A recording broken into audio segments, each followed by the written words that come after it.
Welcome back. Now it's time to start a discussion about the format method. The format method allows us to have more control when displaying output. I'm going to create a variable called name. It's going to be equal to Alex. And a variable age is going to be equal to 25. I will add a print here, which is going to say my name is plus the variable name plus and I am plus str to convert the age to a string plus years old. So if I run this, we get my name is Alex and I'm 25 years old. Now let's see how we can achieve the same thing using the format method. There's a more elegant way to do this. I'll type print my name is, and now I'm going to use curly braces, and this acts as a placeholder for a value or for a variable. My name is, so curly braces, and I am, curly braces again, years old. Now outside the quotation marks I'm going to put dot format, and now I'm going to pass here what I want to insert in those placeholders. So I'm going to pass here name, let's say Alex, and age 25. Now if I run this, we get the same output. My name is Alex and I'm 25 years old. Let's put a dot here. And you can use variables. So I can put here name, age. So if I run this, get my name is Alex and I'm 25 years old. Now another way to insert values is using what is called a positional argument. So let's go down here. I'll add a print, and it's gonna say my name is, again curly braces, and I am, curly braces, years old. Now I can type here format, and I can put here name, age. Now I can use the index to get the value for this variable. So I'm going to put here 0 and 1, and that is going to get the value which is stored at the index 0, which is name, and it's going to get the value which is stored at the index 1, which is age. So now if I run this, we get my name is Alex and I'm 25 years old. This is using positional, let's type it, positional argument. Now let's see how we can insert values using keyword arguments. I'm going to comment this. I'll go down here and I'll type print my name is, curly braces, and I am, curly braces, and I'll put here dot, let's put years old, dot format, and I'll use keyword arguments now to insert the value. So I'm going to type here name equals to John and age equals to 30. Now I can get those values using the keyword. So I can type here name and here age. If I run this, I get my name is John and I'm 30 years old.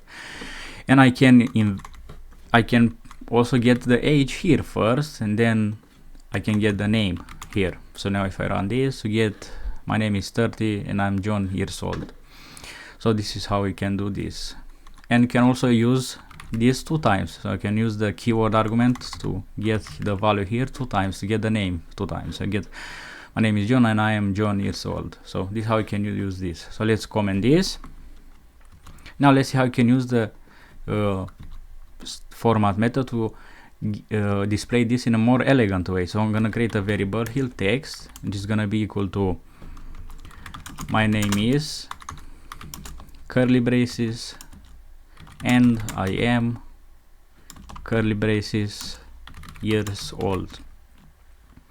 What I can do is I can type here print text dot format. Now I can insert the values here. I'm gonna type name and age. So this is more elegant. So now if I run this, we get my name is Alex and I'm 25 years old. So everything works fine. Next, let's see how we can add some padding to our placeholder. So I'm gonna delete this. I'm gonna let the variable name, and I'll type print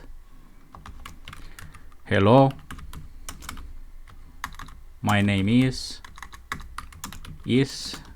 placeholder, or the formatting field is also called, dot format name, the value that I would like to insert. So if I run this, we get hello, my name is Alex. Now to add some padding, I'm gonna comment this, but I'm gonna duplicate this line of code.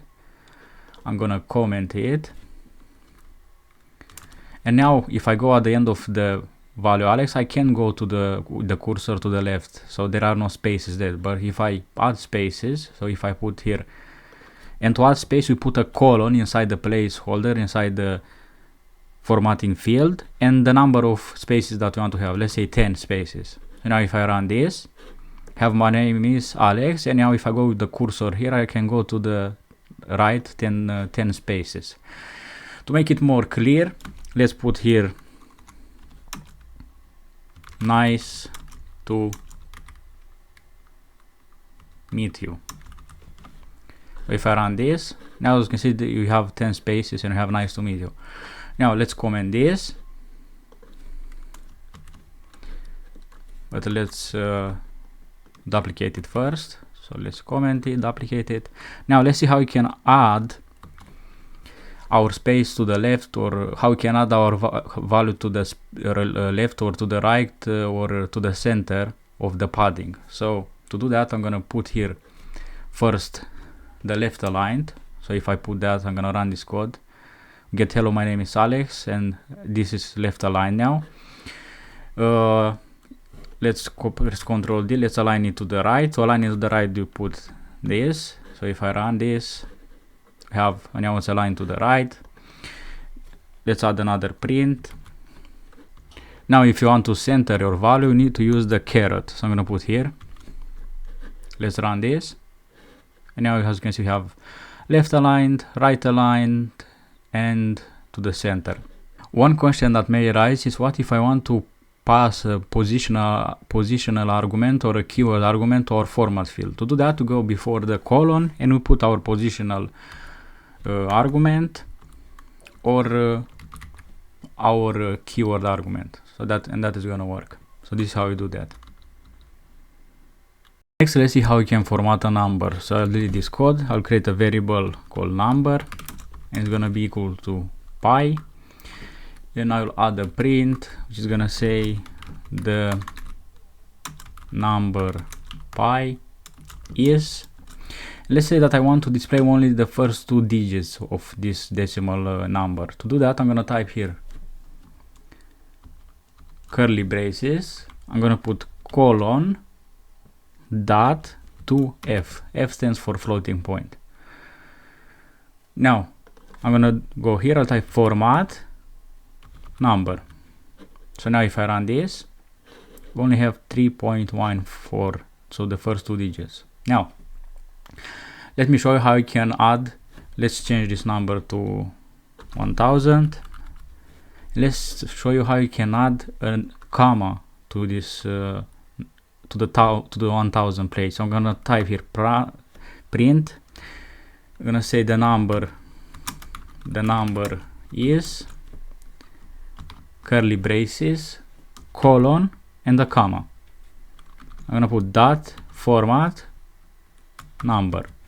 So now if you run this, you get the number is 1000 and have a comma being added here. Next, let me show you how you can display our number in binary. So I'm gonna add print. Let me press Ctrl D, and I'm gonna change this to colon B. If I run this, now it's in binary. Ctrl D again, let's display it in octo. So let's put O. So now it's in octo. Let's press Ctrl D, and let's display it in hexadecimal, and we can put lowercase x or uppercase x. Let's put lowercase x. Now if I run this, now it's in hexadecimal, and you can also display it in scientific notation. So scientific notation. So I'm gonna put Ctrl D again, and I will put an E here, and now it's gonna be displaying scientific notation. So we have this. Right, this is our discussion about the format method, and I'll see you in the next video.